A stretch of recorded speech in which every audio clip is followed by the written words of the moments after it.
এই আঁচনিখন 1 জানুৱাৰীৰ পৰা কাৰ্যকৰীকৰণ হ'ল।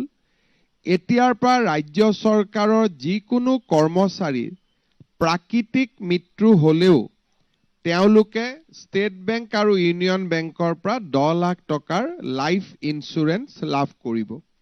যদি প্ৰাকৃতিক হয়, ডিজিজৰ কাৰণে বেমাৰত মৃত্যু হয়, তথাপিতো চৰকাৰে আগবঢ়োৱা সুবিধাৰ উপৰিও তেওঁলোকে অতিৰিক্তকৈ আৰু 10 লাখ টকা লাভ কৰিব।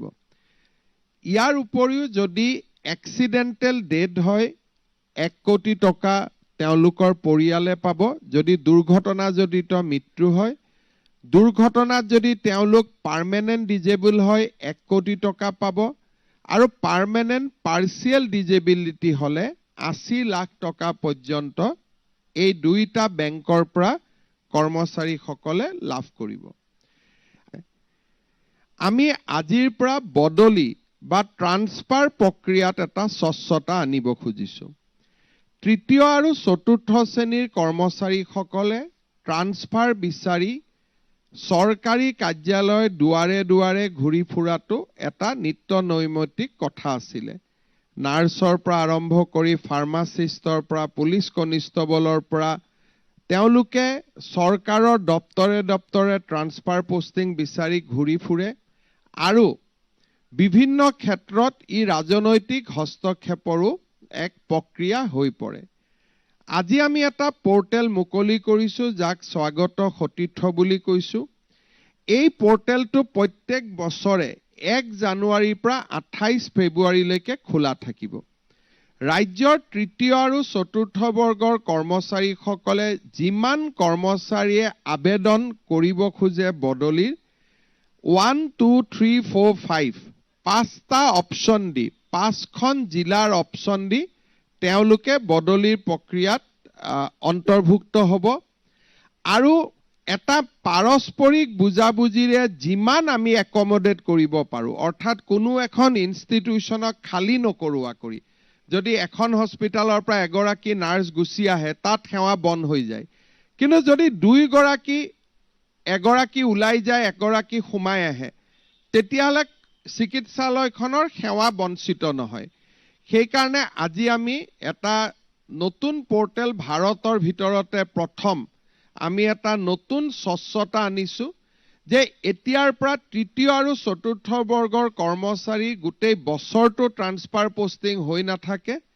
জানুৱাৰী মাহত পোৰ্টেলত আবেদন কৰিব, 28 ফেব্ৰুৱাৰীলৈকে পোৰ্টেল খোলা থাকিব। বিহুৰ আগতে 14 এপ্ৰিলৰ আগতে কম্পিউটাৰে ট্ৰান্সফাৰ কৰি দিব, বিষয়াই নহয়।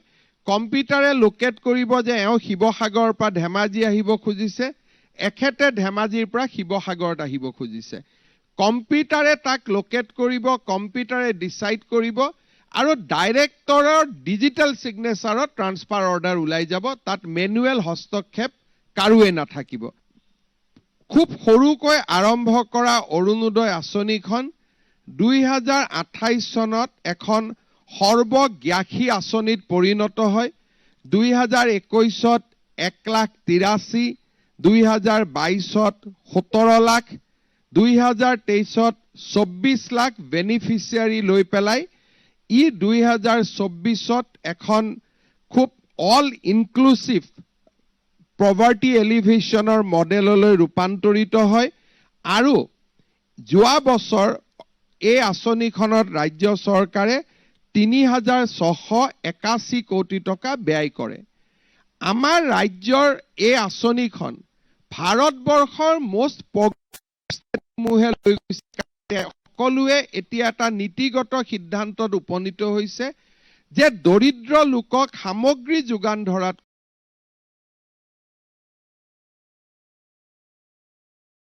তেওঁলোকে পভাৰ্টি চাইকেলৰ পৰা বাহিৰত আহিব পাৰে আৰু স্থানীয় অৰ্থনীতিক সঞ্জীৱিত কৰে। আজি যদি মই তেওঁলোকক কিবা এটা সামগ্ৰী যোগান ধৰো, হাৰিয়ানা পাঞ্জাবৰ ফেক্টৰীৰ পৰা মই কিনি লৈ আহিম আৰু মোষ্ট অফ দা মানি বা পইচা অসমৰ বাহিৰলৈ গতি কৰে। কিন্তু যেতিয়া অৰুণোদয় আঁচনিত আমি পুঁজি দিওঁ, বটমত থকা মানুহক আমি টকা দিওঁ 1400 টকা, ৰাজ্যৰ সৰু সৰু ক্ষুদ্ৰ ব্যৱসায়ী গোষ্ঠীলৈকে ই গুচি আহে, খুচুৰা ব্যৱসায়িতালৈকে যায়, সৰু সৰু তেওঁলোকে প্ৰডাকশ্যনৰ কামত ব্যৱহাৰ কৰে, বিদ্যালয় স্কুল পঢ়াত ব্যৱহাৰ কৰে। আৰু আজি ভাৰতবৰ্ষৰ মোষ্ট প্ৰগ্ৰেছিভ ষ্টেট বুলি আমি যাক কওঁ কৰ্ণাটক আৰু মহাৰাষ্ট্ৰই এই মডেলটোক আজি অসমৰ পৰা গৈ পেলাই ৰূপান্তৰ কৰিছে। অসমলৈকে সঘনাই ভাৰতৰ আন ৰাজ্যৰ বিষয়াসকল আহিছে, অৰুণোদয় আঁচনিৰ বিষয়ে শিকিছে, আৰু আজি অৰুণোদয় আঁচনি বিভিন্ন নামত কৰ্ণাটক, মহাৰাষ্ট্ৰ, মধ্যপ্ৰদেশ, ঝাৰখণ্ড আৰু পশ্চিমবংগ 5খন ষ্টেটত অসমৰ মডেল ইমপ্লিমেণ্ট হৈছে, কাৰণ Arunodoi because the best tool for poverty alleviation, আৰু সেইকাৰণে কৰ্ণাটকৰ দৰে অগ্ৰণী ৰাজ্যয়ো ইয়াক ৰিকগনাইজ কৰিছে। প্ৰধানমন্ত্ৰী ডাঙৰীয়াই সোলাৰ ৰুফটপ ইনষ্টলেশ্যনৰ বাবে আবেদন কৰিছিলে। অসমত এই পৰ্যন্ত আমি 4,400টা সোলাৰ ৰুফটপ আমি লগাব পাৰিছোঁ, আৰু সকলোৰে ইলেক্ট্ৰিচিটি বিল এইকেইটা লগোৱাৰ পিছত অলমোষ্ট নীল আহিছে। আপোনালোকে পাই থাকিব ছ'চিয়েল মিডিয়াত। এতিয়া সোলাৰ ৰুফটপ লগোৱাৰ পিছত নীল, আৰু সোলাৰ ৰুফটপ লগোৱাটো ভাৰত চৰকাৰেও ছাবচিডি দিয়ে, অসম চৰকাৰেও ছাবচিডি দিয়ে। নিজৰ পৰা 20-22 হাজাৰ টকা খৰচ কৰি বাকী 1.5 লাখ টকা ৰাজ্য চৰকাৰ আৰু কেন্দ্ৰীয় চৰকাৰে দিয়ে। অসমত 1.5 লাখ মানুহে সোলাৰ ৰুফটপৰ কাৰণে আবেদন কৰিছে। আমি 5,000 ইনষ্টল কৰিছোঁ, 4,400। অসমৰ ডেকা ল'ৰাসকলক সোলাৰ ৰুফটপ লগোৱা কামত আগবাঢ়ি আহিবলৈ, সোলাৰ ৰুফটপ লগোৱা আৰু তাক ছাৰ্ভিচিং কৰা, এই ক্ষেত্ৰত অসমৰ ইঞ্জিনিয়াৰিং ইনষ্টিটিউটসমূহৰ পৰা পাছ কৰা, ITIৰ পৰা পাছ কৰা ল'ৰা ছোৱালীবিলাকে বহুত ডাঙৰ কৰ্ম সংস্থাপন পাব পাৰে। মই সোলাৰৰ ক্ষেত্ৰত ডেকা ল'ৰা ছোৱালীসকলক আগবাঢ়ি আহিবলৈ আহ্বান জনাইছোঁ।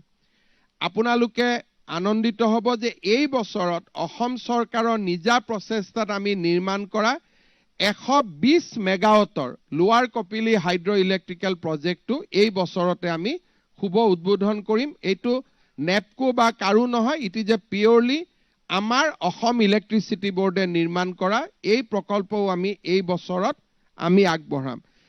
এই বছৰত আমি শ্বহীদ কনকলতা বিশ্ববিদ্যালয়ৰ কাম আমি আৰম্ভ কৰিম।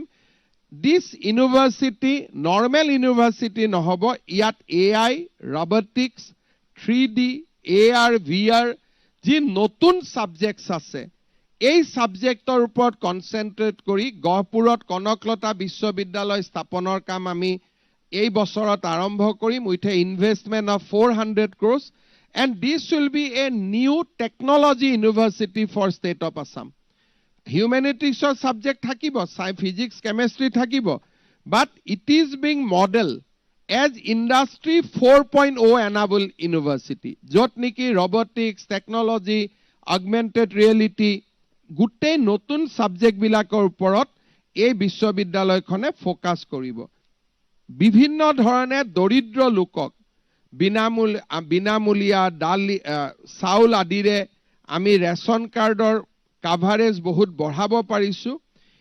এই বছৰটো 2025ত ৰেচন কাৰ্ডৰ দোকানৰ জৰিয়তে দালি, নিমখ আৰু চেনি প্ৰদানৰ বাবেও ৰাজ্য চৰকাৰে বিশেষ ব্যৱস্থা হাতত ল'ব, যাতে বজাৰতকৈ কম দামত ৰেচন কাৰ্ড দোকানৰ জৰিয়তে দৰিদ্ৰ লোকে, মধ্যবিত্ত লোকে দালি, চেনি আৰু নিমখ কম দামত পাব পাৰে।